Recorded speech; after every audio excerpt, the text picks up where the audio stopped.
Ils ont perdu leurs parties intimes, sans même qu'on les touche. Peux-tu perdre ton sexe sans douleur, sans trace, et sans que personne ne t'ait jamais touché? C'est pourtant ce que des dizaines d'hommes ont affirmé.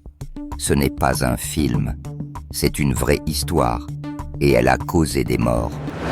Le 17 avril 2025, il y a seulement quelques jours, à Moundou, une ville du sud du Tchad, 4 jeunes hommes se rendent à la police en état de choc.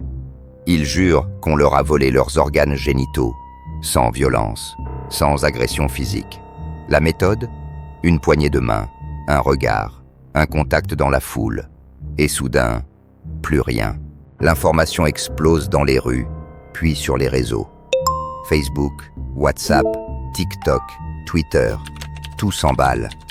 On parle d'un retour de la magie noire, d'une vague d'attaques invisibles, un fléau sans preuve, mais avec des visages, des accusés.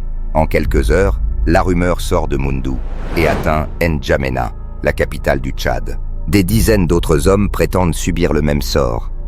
Des vidéos apparaissent, des hommes en larmes hurlant dans les commissariats, tenant leur entrejambe, mais ils ne saignent pas. Ils n'ont aucune plaie, mais ils sont convaincus et disent à plusieurs reprises aux autorités « On m'a volé mon sexe ». On m'a volé mon sexe. Des foules se forment, des hommes sont arrêtés dans la rue, accusés d'être des sorciers voleurs de sexe. La colère monte, et très vite, elle explose. À N'Djamena, un homme est pris à partie. On dit qu'il a volé 3 sexes, en serrant la main à 3 garçons. La foule ne cherche pas de preuves, elle veut du sang. Il est frappé, traîné, piétiné. Il ne doit sa vie qu'à l'intervention in extremis de la police, mais d'autres n'auront pas cette chance. Un autre homme est lynché et meurt de ses blessures.